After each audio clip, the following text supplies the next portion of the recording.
top 12 de imágenes de mi destino. Y así me gusta hacerlo. Entonces ahora se me ocurrió hacer un top 11 o 12 también de imágenes de ultrasonido. Entonces, espero no tener problema porque no hay problema porque está corriendo, porque son muchos videos con animaciones, con GIF. Entonces, quiero que vean esa primera imagen y me digan qué observan en ella. Ahí hay un letrerito que dice long sliding, pero me gustaría que me dijeran ustedes qué ven en ella, qué es lo importante en esta imagen.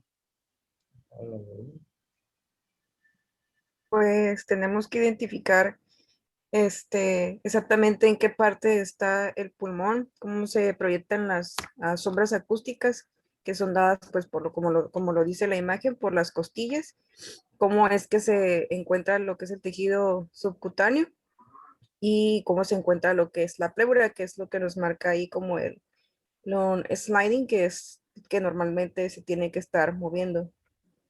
Muy bien, Janet, ¿cuál es la pleura?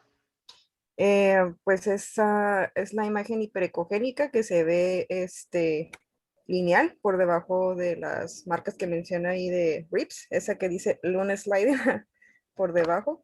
Exacto, muy bien. Excelente, Janet, muy bien. Entonces, esa es la imagen que algunos describen como el signo del murciélago o el Batwing. El autor original de este tipo de investigación, doctor Lucy, ¿cómo se llama? Lucy algo, es el que publicó los primeros artículos al respecto. Entonces, efectivamente, tienen que aprender a ver esta imagen que es la normal de un pulmón que no tiene neumotórax, de un pulmón. El aire es hiperecoico, el aire refleja el sonido, pero lo refleja no porque el aire genere eco, sino porque el aire está contenido en algo.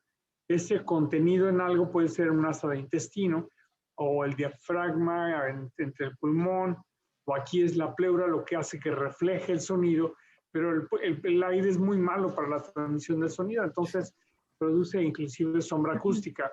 Muy bien, entonces eso corresponde a la primera imagen. Muy bien. ¿Alguien más que nos quiera comentar en esta segunda imagen qué es lo importante, qué es lo relevante? Se ven las líneas A. Muy bien, Liliana, ¿qué son las líneas A? Son líneas paralelas horizontales a la pleura, que siempre tienen la misma distancia entre la pleura y la línea A, y así entre más profundas van guardando la misma distancia. Excelente, chicos, excelente, muy bien. Ese es un fenómeno de reverberación. Exactamente, muy bien. Quiere decir que sí revisaron el video, excelente. ¿Alguien más que me diga esta imagen qué tiene de importante? Si no me estoy viendo mal, creo que son las líneas B, ¿no, doctor? Sí, platícanos de las líneas B, Martín.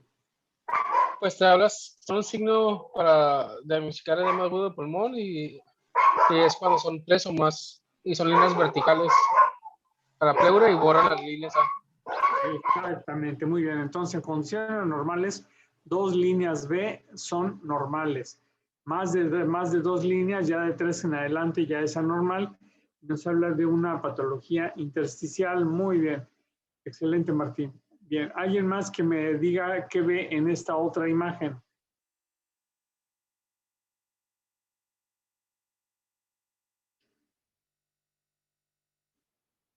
Aparte de los que ya hablaron, ¿alguien más?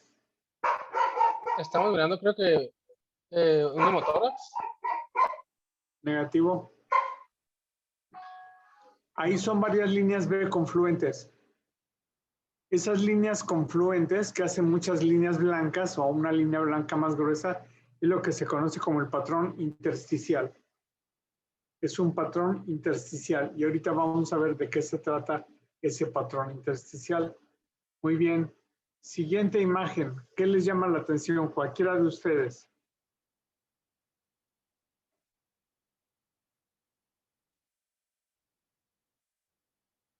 Pues que realmente no se ve ni las líneas A ni las líneas B. Correcto. ¿Y la línea pleural cómo se ve?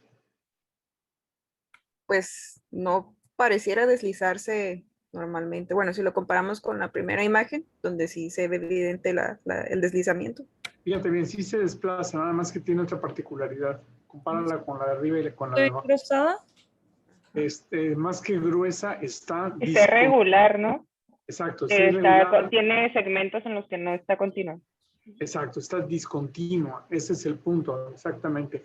Y ahora vean esta. También está discontinua, pero además se ve gruesa. Esta línea está gruesa, discontinua, y hay un área aquí más heterogénea por arriba de la pleura. Entonces esto es una paquipleuritis. Este es un engrosamiento pleural.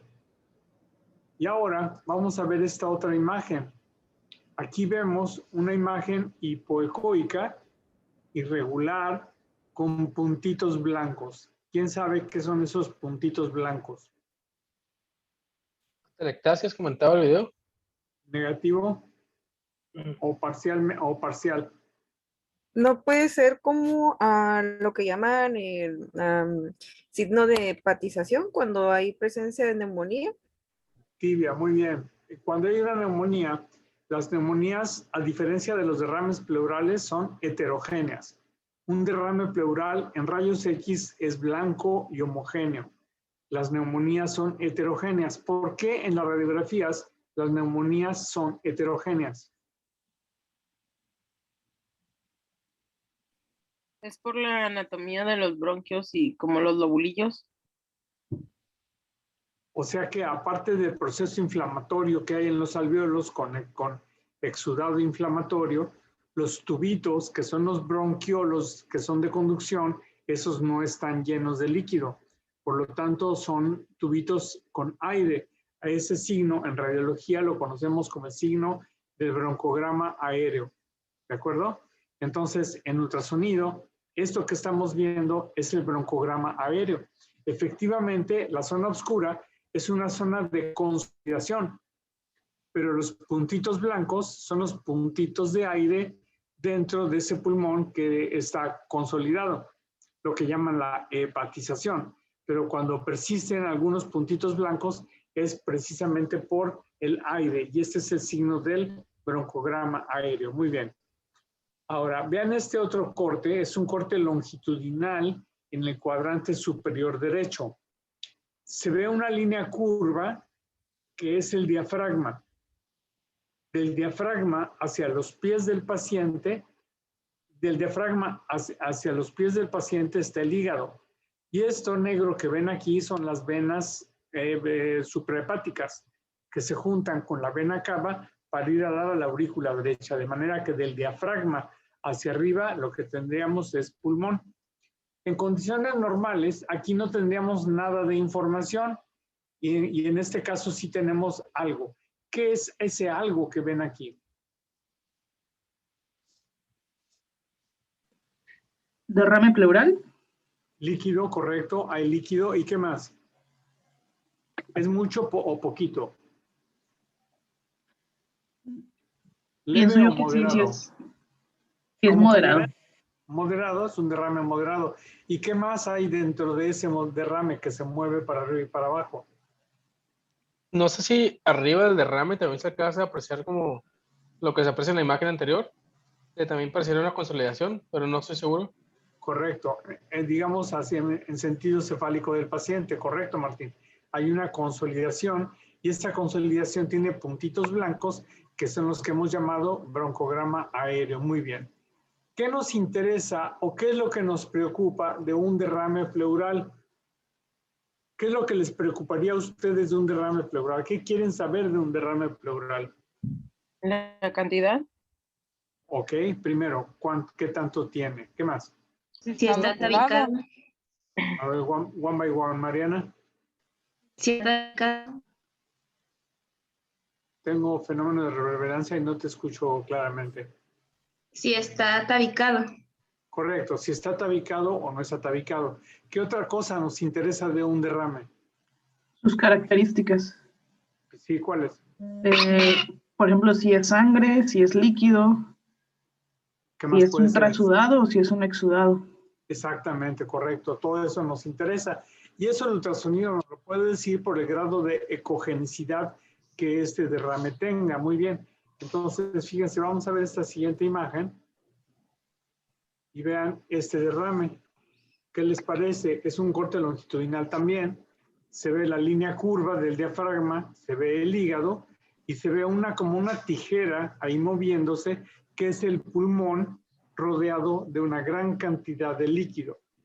Fíjense en ese derrame, es anecoico, o sea, no tiene ecos en el interior, no tiene tabiques, no tiene puntitos como de bris, como de tejido necrótico, ni como sangre. Es un derrame muy sencillito, o digamos no complicado. ¿Y el pulmón? ¿Qué le pasa a ese pulmón cuando hay derrame, chicos? El pulmón se colapsa, o sea, como que no tiene la movilidad adecuada. Correcto, se colapsa, se le produce una ¿qué es cómo se dice el colapso pulmonar? Es una atelectasia. Correcto, una atelectasia. Y hay varios tipos de atelectasia. ¿Cómo cuáles tipos de atelectasia conocen?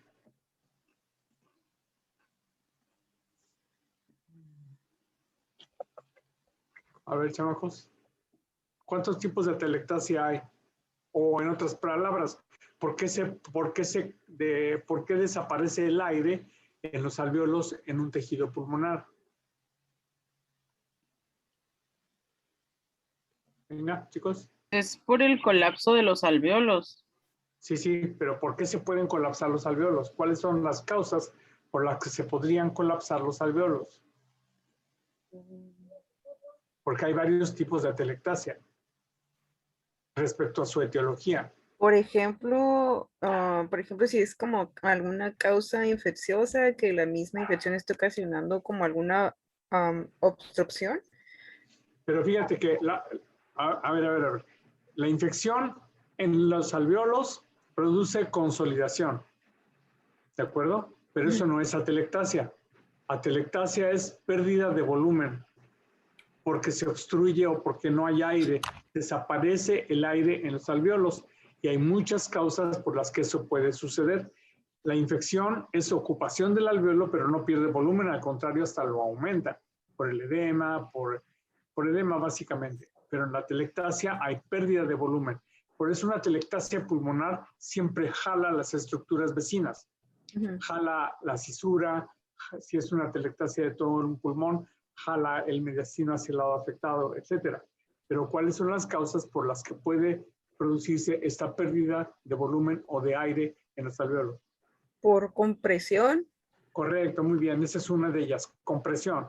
Un tumor de mediastino comprime, apachurra el mediastino y va a producir atelectasia de una parte del pulmón. Muy bien. Otra. Fibrosis. Perdón, ¿cuál, Karina? Fibrosis. Fibrosis, cicatrización, correcto. Ahí no hay efecto de masa, sino que la cicatrización de una tuberculosis, por ejemplo, o de una radioterapia, por ejemplo, va a producir esa pérdida de volumen. Muy bien. Otra. Derrames pleurales.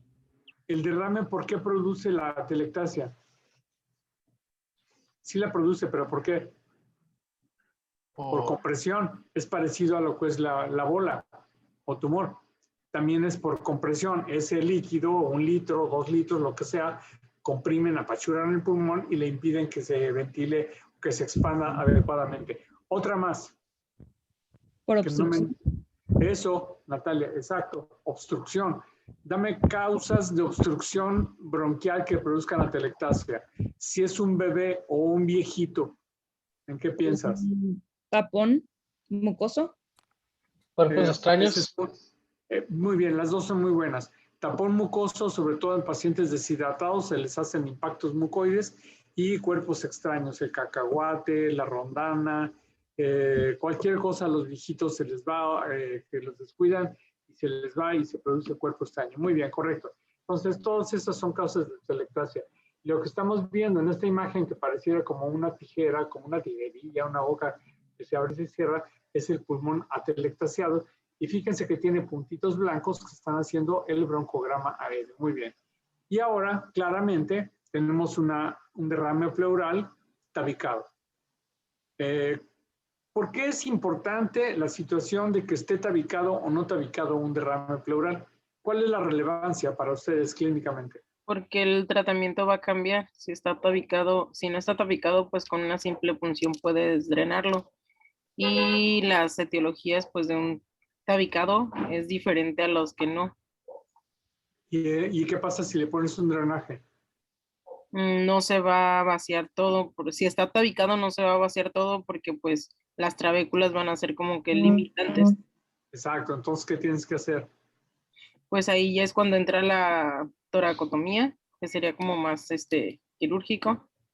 ¿Qué le O hacen? le hacen lo que es la pleurodesis, que es como separación de las pleuras. Muy bien, chicos, muy bien, excelente, extraordinario, muy bien. Siguiente imagen.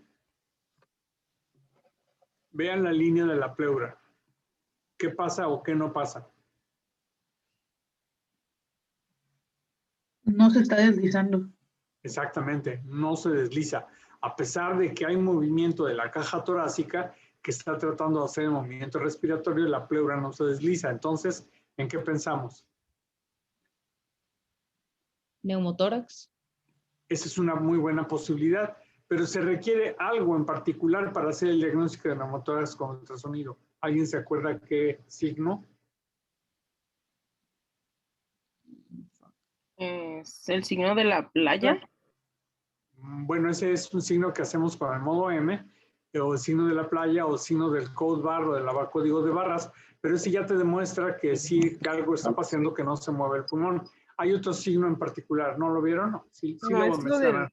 no es lo del punto pulmonar. Bien, Janet, claro, exactamente. El punto pulmonar, que es este que sigue. Fíjense cómo aquí se ve la línea de la pleura, las bandas A, y de pronto algo se mete y hace que desaparezca esas líneas. Algo se mete de un lado hacia adentro. Eso es la lengüeta del pulmón que se está desplazando. Desplaza la pleura en donde no está. O sea, donde está la pleura, la línea A sí está expandido, pero lo que está a un lado, eso no está expandido. Muy bien, chamacos, excelente. Fíjense bien, entonces, estos son los signos que deben de conocer. 1, el desplazamiento pleural normal. 2, las líneas A, que son el fenómeno de reverberación. Las líneas B, que deben de existir en número de 2. Si son más de 2, ya son líneas confluentes y son patológicas y hacen el síndrome intersticial.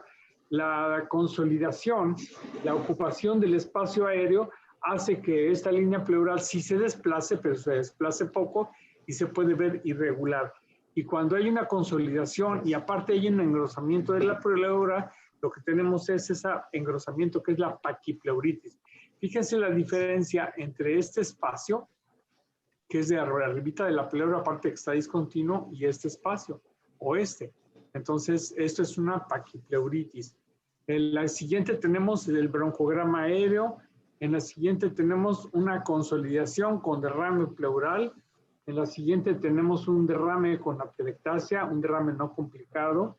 En la siguiente tenemos un derrame tabicado. En la siguiente imagen tenemos la imagen del neumotórax, que necesitamos diagnosticar con la imagen el signo del long point o el punto del pulmón. Muy bien. Digamos que en un descuido, hasta aquí podríamos decir, pues que suave, ya conocemos todos los signos de imagen de ultrasonido del tórax, ya nos podemos ir, ya somos unos chuchas cuereras. Está muy bien, la verdad lo revisaron muy bien, me da gusto. Complementando todo esto, vamos a ver algunas imágenes. Por ejemplo, esta imagen, ¿qué diagnóstico hacen con ella? Neumotórax. Claro, muy sencillo, un neumotórax. Y ahora en esta otra. Una neumonía.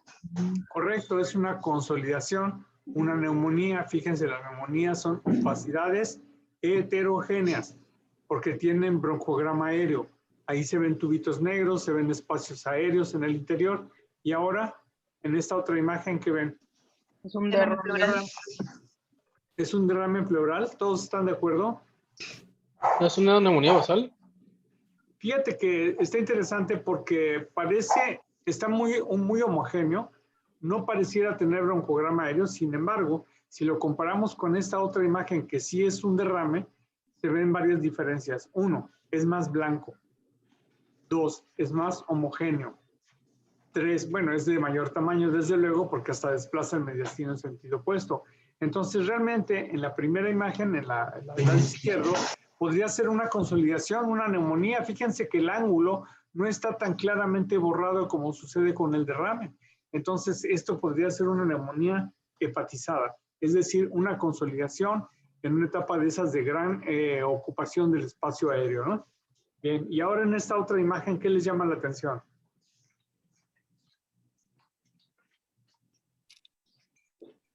Los ángulos costodiafragmático y costrofrénico se encuentran borrados, ¿Significando qué? que pues hay derrame. ¿Derrame mucho o poquito o nada? Poquito, es poquito porque solamente son los ángulos. Correcto, derramitos, les digo yo de cariño. Por ejemplo, entonces el anterior es un derramote y estos son derramitos y son bilaterales. ¿Qué te sugiere el hecho de que sean bilaterales? Que estamos hablando de una enfermedad, por ejemplo, de una descompensación de ICC. Exacto, eso es algo sistémico, muy bien. ¿Qué más, qué otro detalle interesante hay en esa imagen?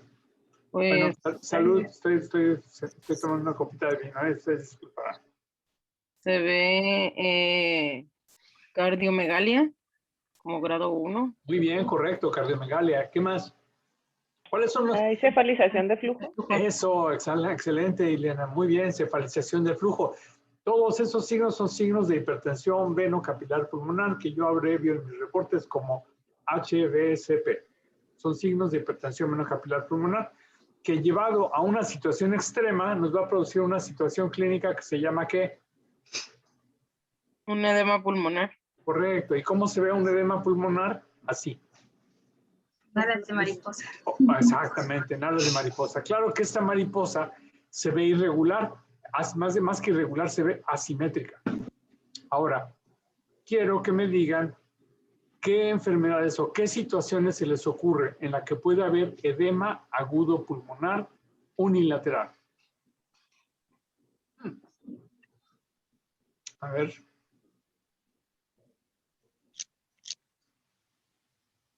Edema agudo pulmonar unilateral. ¿O no hay?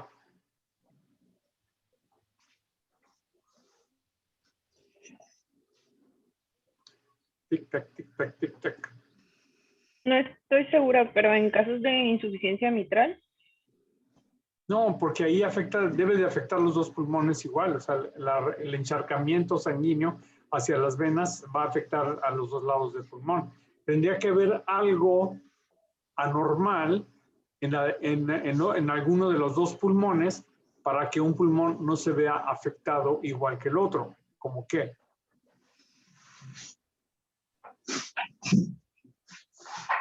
Simplemente una situación gravitacional. Si un paciente se la pasa acostado sobre su lado derecho o izquierdo, se le va a encharcar más el lado izquierdo o el derecho sobre el que esté acostado. Nada más para empezar, por pura cuestión de gravedad. ¿Qué otra cosa se les ocurre que puede producir que no haya repercusión hemodinámica en un pulmón y en el otro sí? Alberto.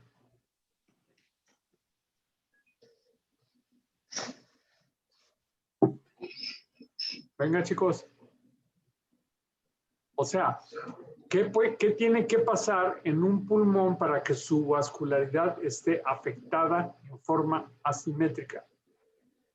¿Una tumoración? Bueno, un tumor, bien. Arriba tendríamos una bola, una opacidad, sí, claro, ok. ¿Otra? Que no sea bola.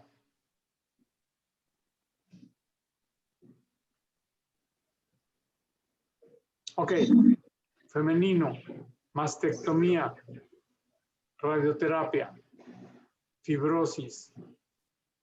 Ya, sinónimo de que ese pulmón no está vascularizado igual que el otro. Por lo tanto, a la hora de tener una repercusión hemodinámica no va a ser igual, porque tiene menos vascularidad. Otra, una paciente con alguna cirugía, pues también de pulmón. En fin, entonces, hay unas anomalías congénitas como es el enfisema lobar unilateral, pero ese es en niños y nunca lo van a ver porque no ven pediatría. Pero hay enfisema lobar unilateral.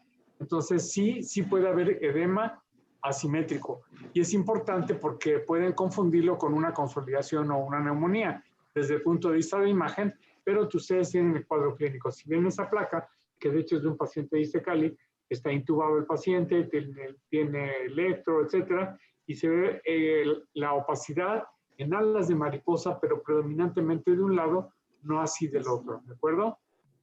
Bien. Esta siguiente imagen, pues vean, está borrado el ángulo costodiafragmático derecho, engrosamiento de la cisura menor, que no cisuritis, no me gusta el término de cisuritis, y esto era un derrame enquistado o tabicado. Y aquí tenemos, fíjense, es un paciente con COVID. Este paciente tiene opacidades de baja densidad, heterogéneas, multifocales. Acuérdense que la placa de tórax a veces es normal, pero esta no era normal, tenía francamente datos de COVID, salió positivo y la tomografía claramente positiva también.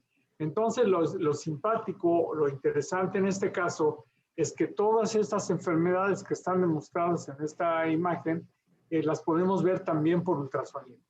Y entonces cada una de ellas presenta los signos de los que ya hemos hablado y que ustedes ya manifestaron que sí han aprendido, como son del neumotórax, el signo del código de barras o el no desplazamiento, el punto de pulmón, difícil de encontrar, dice aquí, las líneas A bilaterales, la reflexión pleural, reflexión parietal pleural, pues ya sabemos que desaparecen con el neumotórax.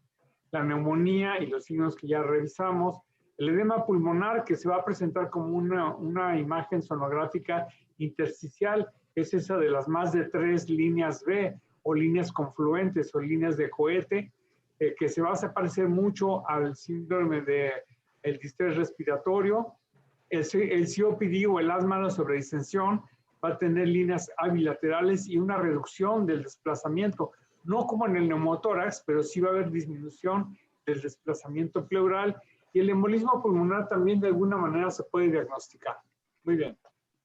Continuando nuestro ejercicio, vamos a ver, y díganme, en esta imagen tenemos varios cuadros. El primero, una imagen por ultrasonido. ¿Cómo se denomina esto?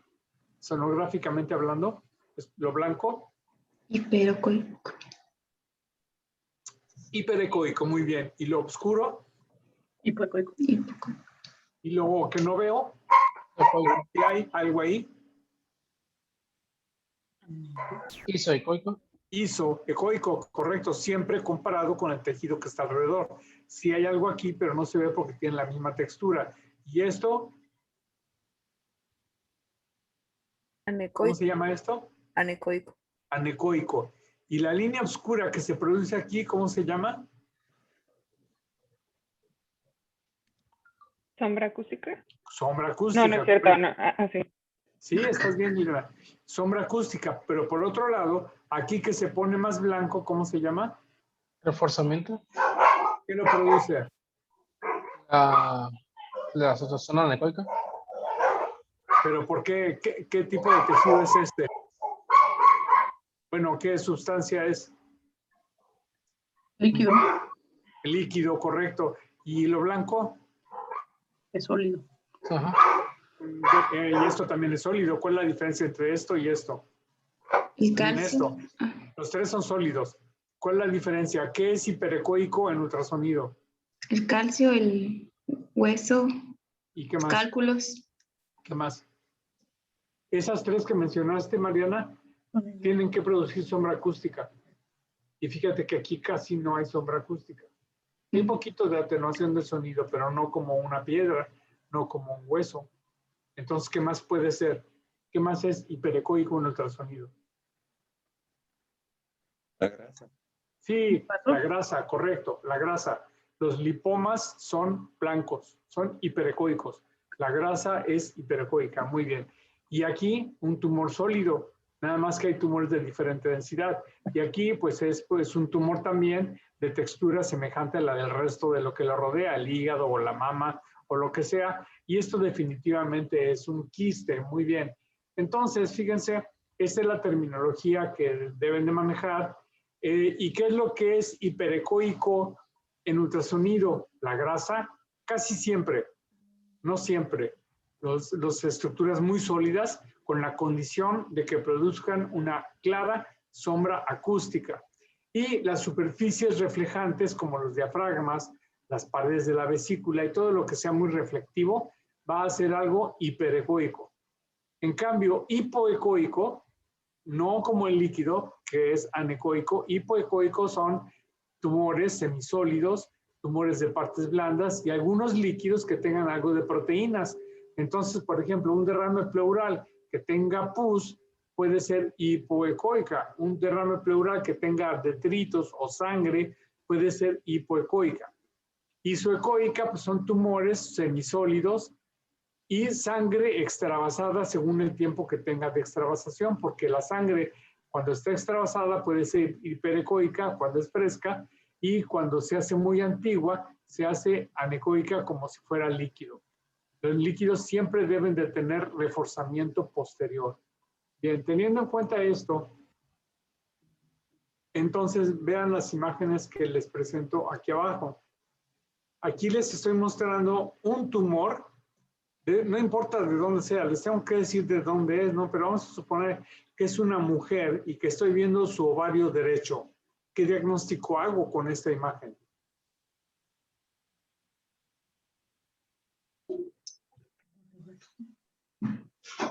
Masa anexial derecha. Le pongo el ultrasonido en el anexo derecho y veo esto, que es hiperecoico. ¿Qué diagnóstico hago? Quiste de ovario. Pero un quiste es líquido. ¿Podría ser un teratoma? Exacto, exacto. Es casi seguro. Si ven una masa hiperecoica, es un lipoma o es un teratoma, un dermoide, un teratoma que puede ser maduro o inmaduro. Nada más hay que, generalmente son heterogéneos y hay que buscarle dientes. Acuérdense que tienen dientes, pelos, grasa, músculo. Son masas complejas, pero la característica es que tienen hiperecoicos. Muy bien. Ahora, longiestudio de vesícula, pues claramente, ¿no? Un cálculo con una sombra acústica nítida y bien definida. Fíjense qué nítida es la sombra acústica de un cálculo. Ahora, estamos en mama y la paciente tiene una masa palpable. ¿Qué les parece esta imagen? ¿En qué piensan? Fibroadenoma. Pues fíjate que no. Ahí sí quiste de mama, ¿no? Fíjate que no, Porque, Alberto. Acuérdate pues, que el quiste es anecoico y tiene reforzamiento posterior. Esta masa, ¿podría ser como un absceso? no, los abscesos se van a comportar como líquido con reforzamiento posterior o isoecoicos o un poco hipoecoicos. Fíjate en esta lesión, es hipoecoica. ¿De acuerdo? 2.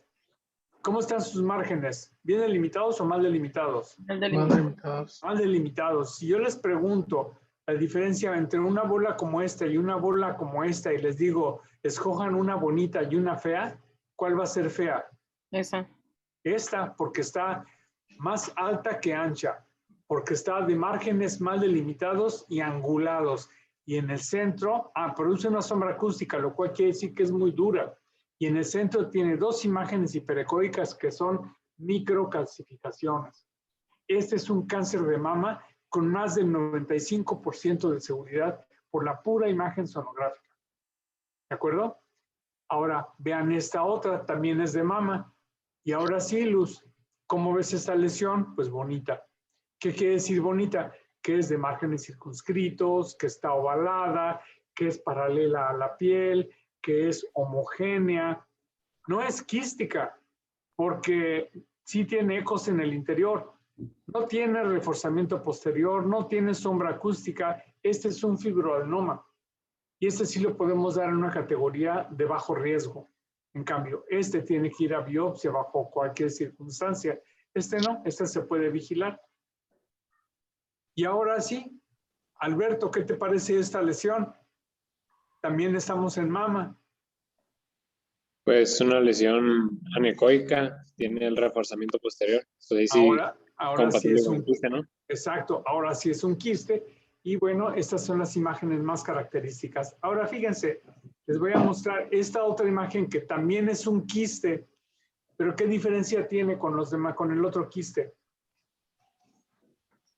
En su interior tiene una imagen hipoecogénica.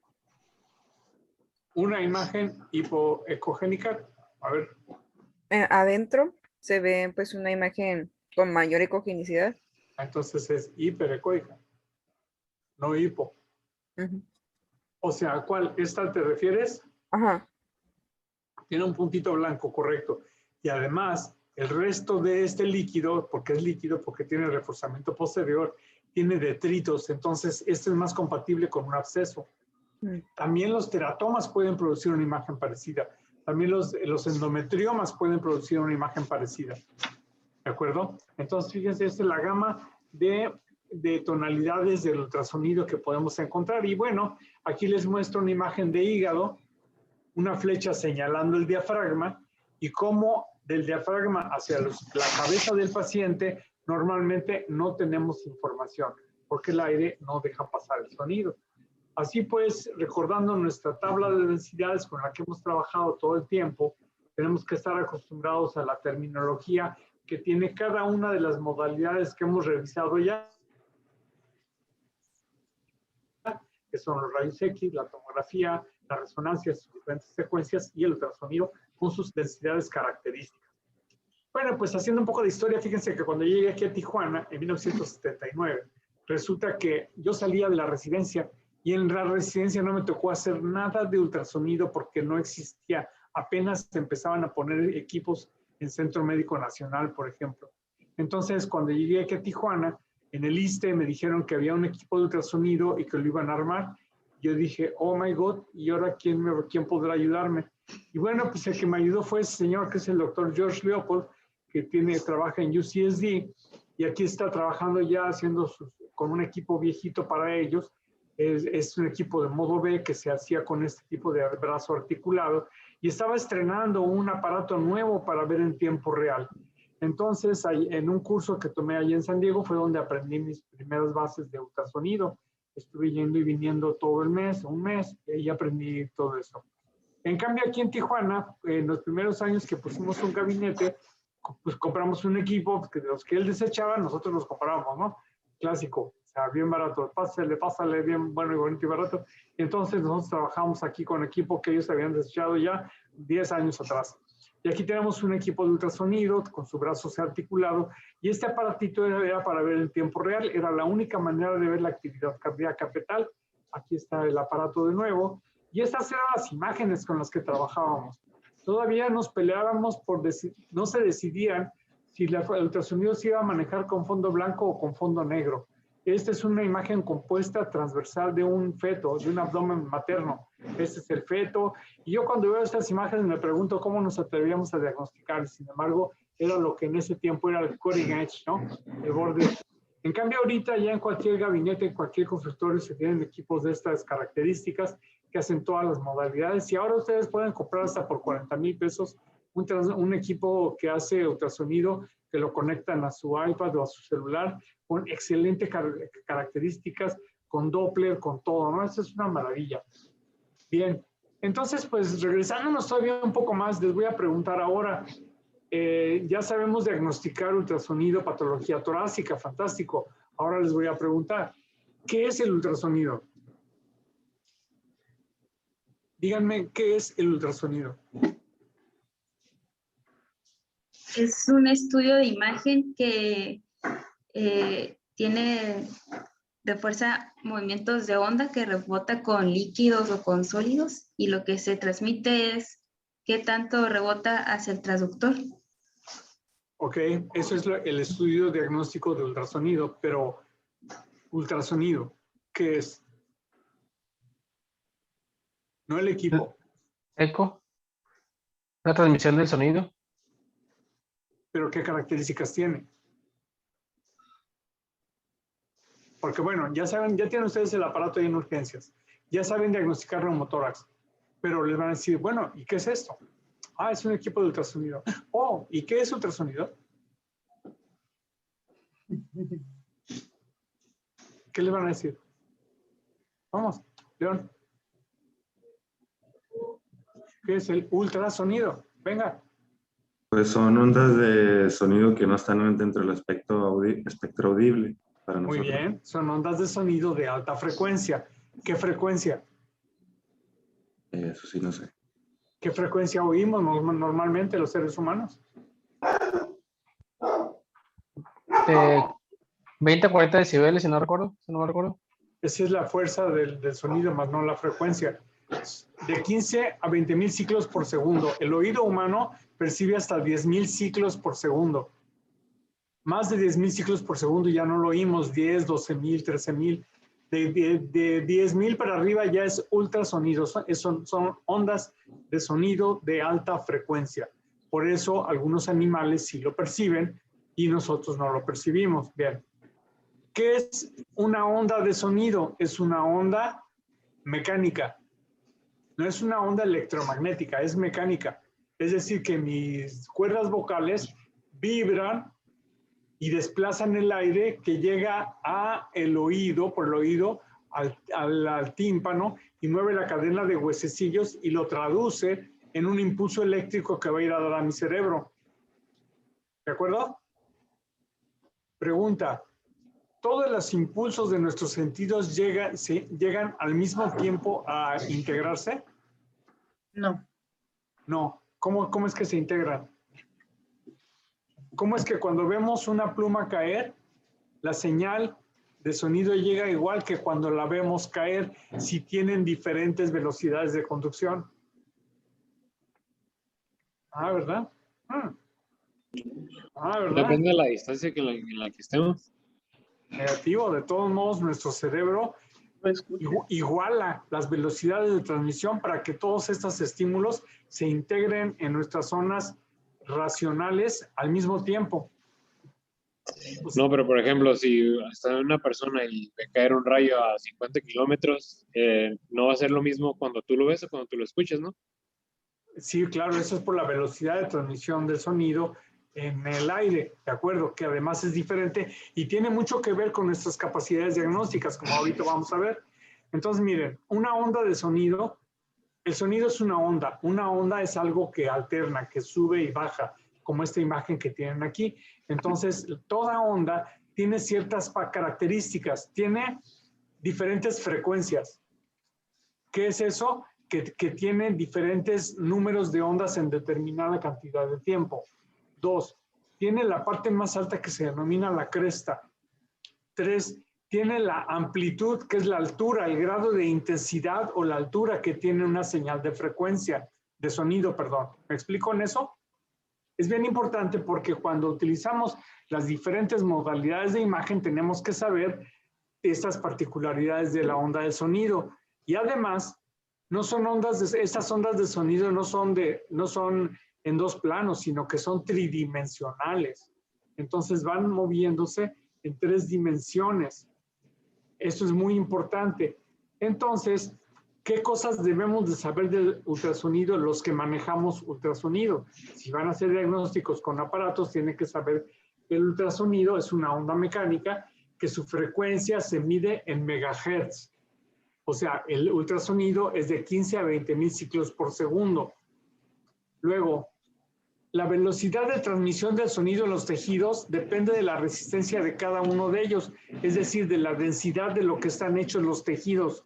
Un tejido más denso, más compacto, transmite el sonido menos. Por ejemplo, el hígado graso, la esteatosis hepática, tiene pobre transmisión del sonido porque lo va atenuando, lo va perdiendo y hace que un hígado graso sea brillante, que nos genere muchos ecos y que se vea oscuro y que pierda la profundidad del sonido. Eso es por el grado por la impedancia acústica que tienen, que depende de la densidad de cada uno de los tejidos. Si es líquido, pasa como en su casa. Si es sólido, semisólido, se va perdiendo el sonido y si es es como el hueso, pues lo refleja todo y no lo deja pasar. Luego tenemos la amplitud de la onda, es la alto que hay, lo que tanto se eleva, que puede ser en valores negativos y positivos. O sea, puede ser una onda bifásica, que en una parte se vaya hacia arriba, y otra parte hacia abajo. Por otro lado, tenemos la potencia del sonido. Esto es cuánta energía le vamos a mandar a los cristales de cuarzo para que manden una señal de más energía o de menos energía. Depende de qué tanto tenemos o queremos atravesar al paciente. ¿Ok? Bien. La velocidad con la que se transmite el sonido en el cuerpo humano o en las estructuras humanas o en todo lo que hay en el universo es diferente. Y a esto se le conoce como impedancia acústica. La impedancia es el grado de resistencia que producen los tejidos al paso del sonido. Entonces, fíjense, ¿a qué velocidad se transmite el sonido en el aire? A 330 metros por segundo. En cambio, en las cosas muy sólidas como el hueso compacto, se conduce a 4.000 centímetros por segundo. Esto quiere decir que lo muy sólido conduce mejor el sonido que el aire. Entonces, por eso, en las vías del ferrocarril es más fácil escuchar cuando un ferrocarril viene a mucha distancia que por el aire. Si pegan ustedes la oreja a una vía del tren, pueden escuchar a mayor distancia cuando se acerca un tren que por la vía aérea, por estas características. Pero en el cuerpo humano, los equipos de ultrasonido están más o menos calibrados a 1540 centímetros por segundo. Es lo que se utiliza en el diagnóstico, en el ultrasonido diagnóstico. Entonces, fíjense bien importante, en el hueso, aunque se conduce muy bien en el sonido lo muy compacto, como el hueso es heterogéneo, porque es esponjoso y tiene médula, ahí ya no traduce el sonido, no lo deja pasar y se refleja, produciendo esta imagen hiperecoica con una sombra acústica. En cambio, el líquido pasa el sonido con mucha facilidad y produce el reforzamiento posterior.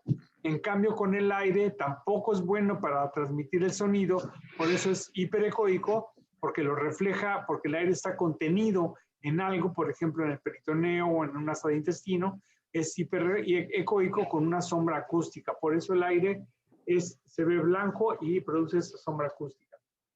El sonido, igual que la luz, tiene varios fenómenos. Tiene un fenómeno de atenuación, o sea que pierde su potencia conforme va siendo absorbido por los tejidos. Se absorbe, se refleja, como sucede en el diafragma, se dispersa, llega el sonido, choca con un tumor, por ejemplo, en una interfase y se dispersa en diferentes sentidos. También puede producirse refracción, igual que la luz, cuando atraviesa de un líquido a otro, se produce refracción y se produce difracción también. Y entonces esto hace que nosotros tengamos una determinada calidad de resolución, que es una resolución en plano transverso, en plano lateral y de movimiento. Algunos artefactos que ustedes deben de conocer del ultrasonido son el fenómeno de reverberación, del que ya hemos hablado, el fenómeno de cola de cometa, que suele verse en los pólipos de colesterol o en las adenomiosis de las vesículas biliares, la imagen en espejo que se produce en estructuras altamente reflectivas como el diafragma, que podemos aquí tener un quiste aquí y vemos una sombra del otro lado. Esto es lo que sucede con las líneas A. Las líneas A no son más que reflejos de reverberación, por eso están a la misma distancia de la piel a la pleura, y luego a la misma distancia van a estar las diferentes líneas A1, A2, A3.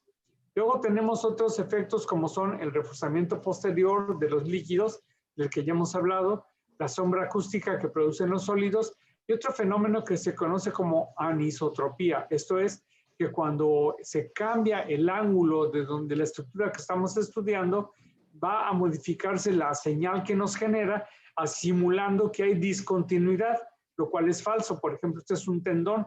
El solo hecho de que sea curvo, aquí hace que ya se vea como si estuviera roto, pero en realidad si cambiamos el ángulo con el que exploramos y lo hacemos perpendicularmente, se va a ver igual de blanco que esto.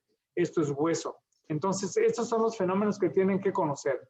¿Por qué les digo todo esto, muchachos? Porque está bien que sepamos poner el transductor, está bien que nos sepamos subir al carro, meter la primera y arrancar, o ponerle en parking y estacionarnos o arrancar, pero tenemos que tener una idea de cómo funciona. Luego, en todos sus equipos de ultrasonido tienen unos botones como estos. Estos botones que pueden ser así como abrumadores, hay que tener una idea de qué se trata, ¿no?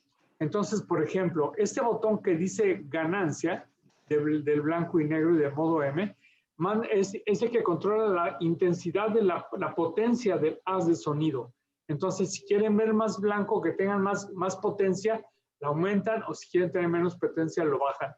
Y esto puede llevarlos a que tengan imágenes saturadas como esta, que les dificulte o les limite la exploración. Apréndanse a jugar con las ganancias, o sea, administrar adecuadamente sus ganancias para que tengan la información más adecuada de sus lesiones.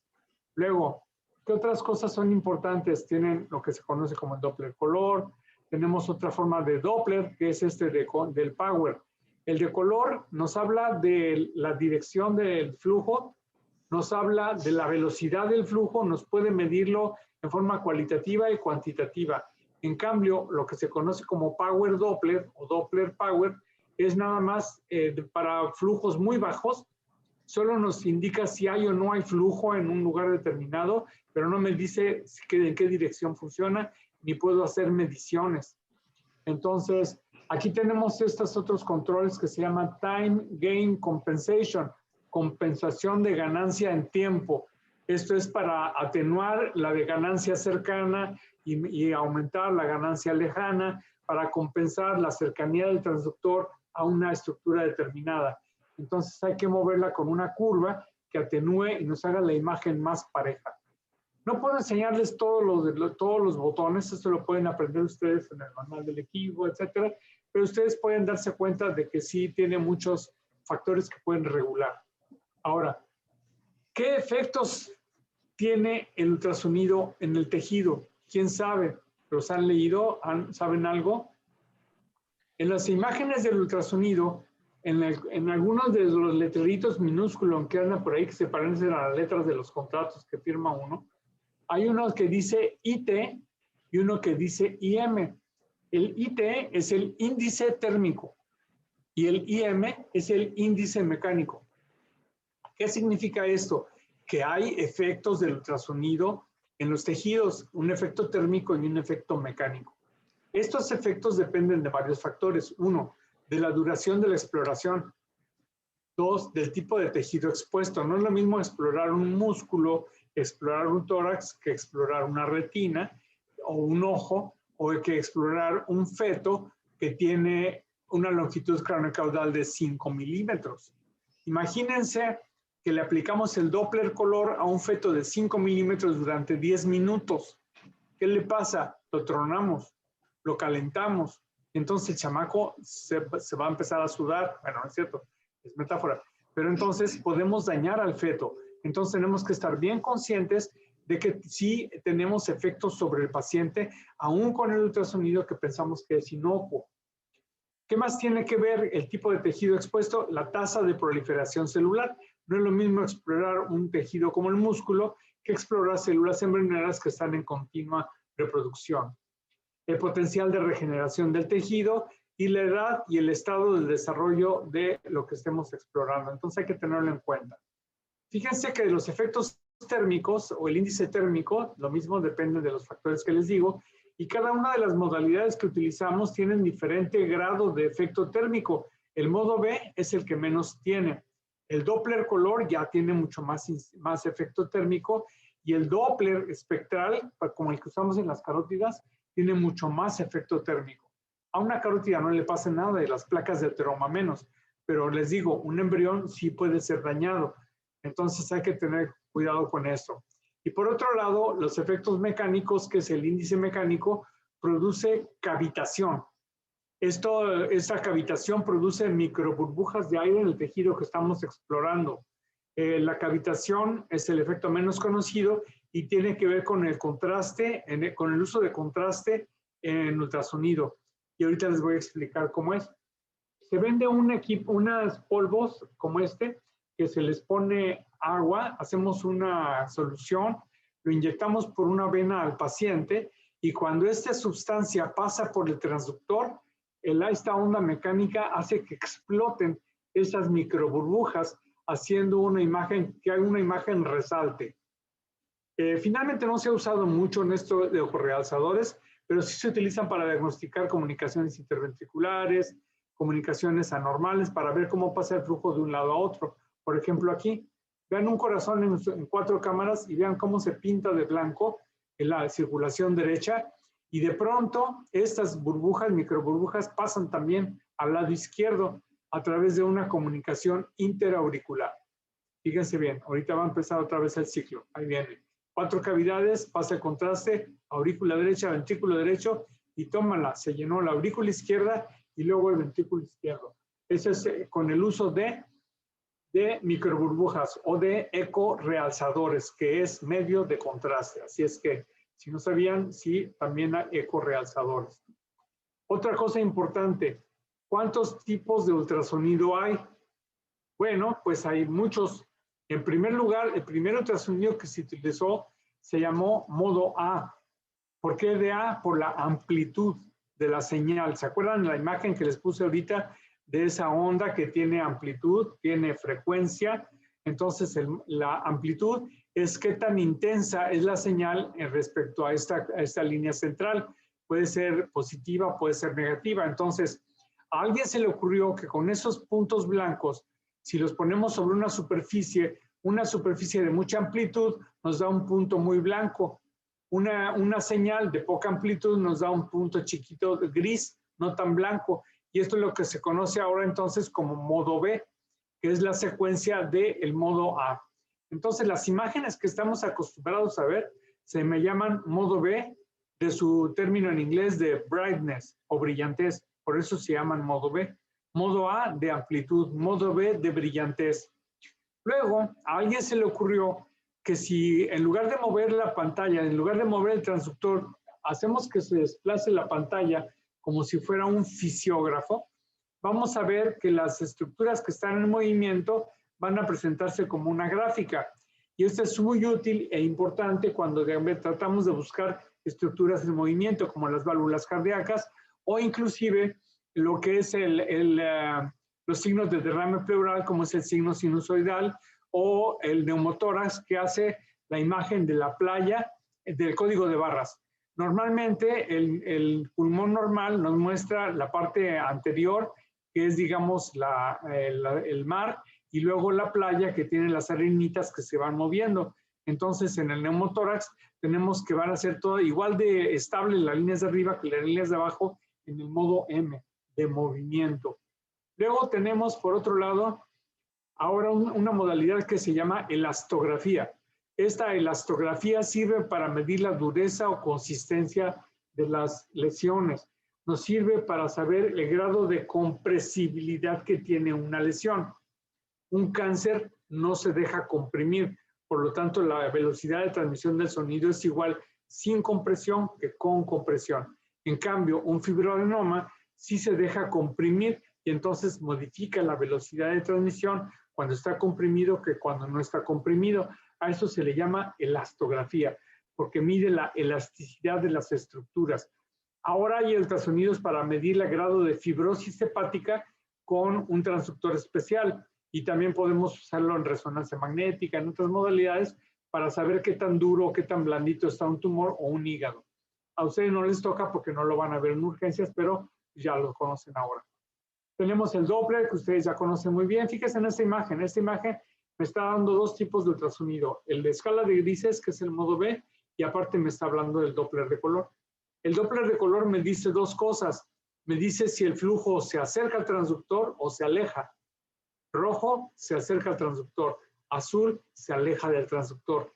Nada que ver con si es sangre arterial o venosa. Recuérdenlo. Nada que ver con eso. Nada más me dice si se acerca o se aleja. Y los colores más claros son los que tienen una velocidad de circulación más alta. Las turbulencias se presentan con un color más alto. Así pues, dentro del Doppler, tenemos lo que se conoce como el Doppler duplex, pero que en realidad es triplex. ¿Por qué? Porque tiene escala de grises en donde estoy viendo mi carótida, el Doppler color en donde me dice el flujo, la dirección del flujo, y el Doppler, el análisis espectral, que me dice exactamente a qué velocidad se está transmitiendo la sangre, está circulando la sangre en un lugar determinado. Por eso se llama triplex. Tengo el Doppler en corazón, que es fantástico. A los cardiólogos les permite saber si hay flujo o reflujo en una válvula. Tengo el Doppler de carotidio, como pueden ver en este bulbo carotidio, y tengo este polígono de Willis en un cráneo fetal, aplicando el Doppler de poder. Este no tiene colores, es monocromático y solo me dice que sí hay flujo en ese polígono de Willis. ¿Se fijan? Qué bonito, qué interesante. En la elastografía, pues ya les explicaba yo más o menos de qué se trata, ya creo que no tiene mayor problema. En cuanto a la documentación de imágenes, esto es muy importante. Una cosa es que ustedes exploren a un paciente y hagan un diagnóstico, y otra cosa es que dejen ustedes una demostración de que su diagnóstico fue correcto. No sé cómo funciona, eso ya depende de cada uno de sus equipos, de la forma en la que puedan grabar las imágenes. Casi todos los equipos permiten grabar imágenes y luego se pueden imprimir en papel, pero ustedes deben de tratar de documentar su diagnóstico, porque luego va a ser cuestionado y ustedes tienen que reportar y decir por qué dijeron que tenía neumotórax, por qué vieron esto, por cualquiera de los signos de los que hemos hablado, ¿no? Es importante que lo documenten para que respalden sus diagnósticos. Un detalle importante también, no menos importante, es que sepan que hay muchos tipos de transductores y cada tipo de transductor ayuda a un tipo de exploración. Hay un transductor que se llama curvilíneo, como este, convexo le decimos nosotros. Hay uno que se le dice en barra, que es lineal, y hay uno que se llama sectorial. Lo ideal para ustedes, para los cardiólogos, es este sectorial que se mete entre los espacios intercostales y me permite ver con un campo en abanico con más detalle. En cambio, los convexos me dan más profundidad para pacientes obesos, para ver la profundidad de un pulmón, pero es malo para la cuestión superficial. Y el lineal me sirve mucho para hacer diagnósticos de distancias de 1, 2 y 3 centímetros. Entonces, tienen que saber eso. Tienen que saber escoger qué transductor utilizar para cada una de las estructuras que van a evaluar. Los transductores se miden en frecuencia de resolución. Entonces hablamos de transductores de baja megahertz para exploraciones profundas como este convexo, 1,5, 2, 3 megahertz. Pero si quiero explorar pulmón, voy a buscar uno de 5 o 7 megahertz y así sucesivamente. Entonces, bueno, ya saben, vean la diferencia entre una imagen de un transductor lineal que nos da un cuadro, una barra, y la imagen de un transductor convexo que me da un abanico que me permite hacer una exploración más profunda, pero me modifica pues la resolución. Aquí tenemos un signo de deslizamiento normal, el desplazamiento normal en los movimientos de inspiración y respiración. Aquí tenemos los cuadrantes que deben explorar. Se divide el tórax en una parte alta y una baja, una parte anterior, una línea media y una parte posterior. Y así van a explorar los 8 cuadrantes en donde van a tener este tipo de imagen. En el tipo de imagen lineal tenemos la imagen del murciélago, el bat sign, que también está medio jalado, como que se la ganó a los radiólogos. Este cuate, que es una costilla, la otra costilla, la piel, la grasa, los planos musculares, músculos intercostales, la pleura y las líneas A de las que ya hemos hablado. El fenómeno de reverberación, pues por ahí me encontré esta diapositiva que me encantó porque dije, bueno, hasta que entendí el fenómeno de reverberación, que es cuando ves una cosa dentro de otra, dentro de otra, dentro de otra, como en esta matriosca, que es la que nos explica por qué las distancias tienen que ser equidistantes en las diferentes líneas pleurales, como podemos ver en estas imágenes. Aquí tenemos el deslizamiento normal. También si aplicamos el Doppler color, el Doppler power, fíjense, se nos debe de pintar. Si no se pinta con el Doppler es un signo de que no hay desplazamiento. O sea, a lo mejor tenemos cierta duda de si se está moviendo o no está moviendo, podemos aplicar el Doppler y confirmar si hay señal de color, quiere decir que sí hay movimiento. Un detalle interesante y muy importante es que entiendan qué son las líneas B. La unidad lobulillar pulmonar está en este lobulillo pulmonar secundario que es el que está separado por tejido colágeno en estos septos interlobuliares, en los que entra siempre una arteria y un bronquio. Siempre van juntos, una arteria y un bronquio. Las venas van a correr por separado, van a regresar por separado por las orillas de esa unidad lobular. Entonces, estos septos o tabiques interlobuliares, cuando están gruesos, es cuando los podemos ver en tomografía computarizada, en la parte periférica. Vean, todo esto es edema linfático, son engrosamientos septales. Y entonces, estas líneas son las que nos dan estas líneas B, que nada más debemos alcanzar a ver 2. Si ya vemos más de 2 o si vemos 3, ya lo vamos a considerar patológico. Aquí tenemos, son como rayos de luz que pasaron a través de ellos y lo que está produciéndolos son estas líneas septales. Esto es importante que lo entiendan. Aquí tenemos líneas, esas no son normales, menos de 2, menos de 3. Aquí tenemos las líneas confluentes que ya hacen una consolidación. Aquí tenemos la ausencia de deslizamiento y el signo del código de barras.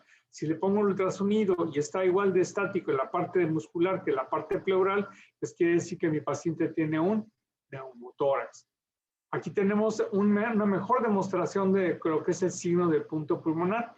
Fíjense en esa tomografía cómo está simulando, cómo se expande y se contrae el pulmón. Está colapsado. Entonces, si yo pongo el transductor, tengo que buscar el sitio, la orilla, en donde está este pulmón desplazándose. Eso es lo que me da este signo del pulmón, el point lung que le llaman en inglés, ¿no? Y es muy necesario que lo tengan para demostrar que si el paciente tiene neumotórax. Ya hablábamos de las atelectasias que pueden ser producidas por obstrucción, por compresión, por adherencias, etcétera. Ya hablamos de eso. Vean qué interesante derrame tabicado. Acuérdense que en la placa yo no puedo saber si es derrame, si es paquipleuritis, si es tabicado, si es Coca-Cola, si es sangre. No puedo saber qué es. Hemotórax, whatever. Solo lo puedo saber si le pongo ultrasonido y detecto si está tabicado o no, como este derrame. Hay otro signo que le llaman el signo de jellyfish, que es, ¿cómo se llaman los jellyfish? ¿Cuál es la traducción? ¿Cuál, Janet? Medusas. Medusa. El signo de la medusa. Vean, este es el pulmón colapsado, atelectasiado, con los puntitos blancos, son el broncograma aéreo, en un derrame no tabicado. Y el signo del sinusoide es este, en el que tenemos el líquido, y aquí tenemos el pulmón que va y viene con los movimientos respiratorios. El signo del sinusoide. Ahora, a ver qué les parece esta imagen. Este es un corte de 4 cámaras del corazón. ¿Qué les llama la atención de estas 4 cámaras? ¿Cuáles están más grandes? Las aurículas. Bueno, las aurículas son esta y esta. ¿Las dos están grandes? Serían las cavidades derechas. Eso, las cavidades, exactamente, las cavidades derechas. Este es el septum, el ventrículo derecho está más grande que el izquierdo, lo cual es totalmente anormal. Entonces, si ustedes están sospechando de tromboembolia pulmonar, ¿cuál es la causa más frecuente de tromboembolia pulmonar? Trombosis venosa periférica. Correcto, entonces, ¿qué haces? Pues te bajas y le pones el transductor en las venas femorales. ¿Y qué tal que en la vena femoral encuentras esto? ¿Qué se ve ahí? Un trombo. Entonces, fíjense, ahí ustedes pueden hacer el diagnóstico de tromboembolia pulmonar, de embolismo pulmonar, por los signos de hipertensión arterial pulmonar y pueden explorar las venas sin mayor problema. Digo, si ya están explorando el pulmón, pues ya que les cuesta revisar las venas y ver si tienen esos trombos o no. Es bastante sencillo. Ven aquí una neumonía, vean el hígado, vean el diafragma, también tiene líquido, y vean cómo se mete el pulmón. Y vean en esta tomografía el equivalente al derrame pleural con la consolidación con el broncograma aéreo. Un derrame paraneumónico, que vimos ya en la primera imagen. Otro signo del broncograma aéreo. ¿Y qué es el broncograma aéreo? Pues es una consolidación con tubitos negros. Los tubitos negros son los bronquios que están permeables rodeados de tejido inflamatorio. Consolidación. Neumonía con engrosamiento pleural. ¿Cómo se ve el engrosamiento pleural en la tomografía? Pues así, una zona irregular, fea, gruesa, difusa. puede tener densidad de líquido, ser un poquito más densa, etcétera, y así se ve feo, irregular en el ultrasonido. Una neumonitis por COVID, aquí tenemos la neumonitis por COVID, una tomografía clásica de COVID que es consolidación, y bueno, eso me altera la continuidad de la pleura, pero sí se desplaza. Entonces, estas son consolidaciones, neumonía, neumonitis, que no necesariamente por COVID, pero ustedes que estuvieron viviendo el COVID en los pacientes, en los hospitales, en las unidades que tenían pacientes covidosos que no pueden sacarlos y que tienen que saber si está ponchado el pulmón o no, pues el ultrasonido jugaba un papel muy interesante. Entonces, hay muchos artículos que publicaron sobre ultrasonido de tórax en COVID. Por ejemplo, este derrame, ¿qué les parece? ¿Cómo lo ven?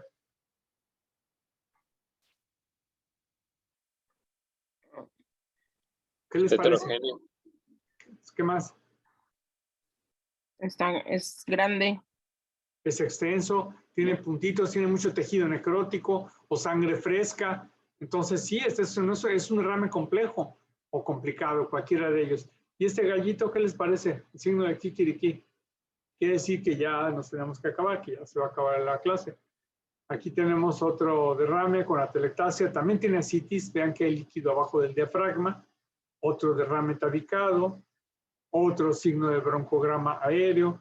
Y ya para despedirnos, el signo de la cola del zorro, que es lo mismo, pues es una atelectasia nadando en un derrame pleural.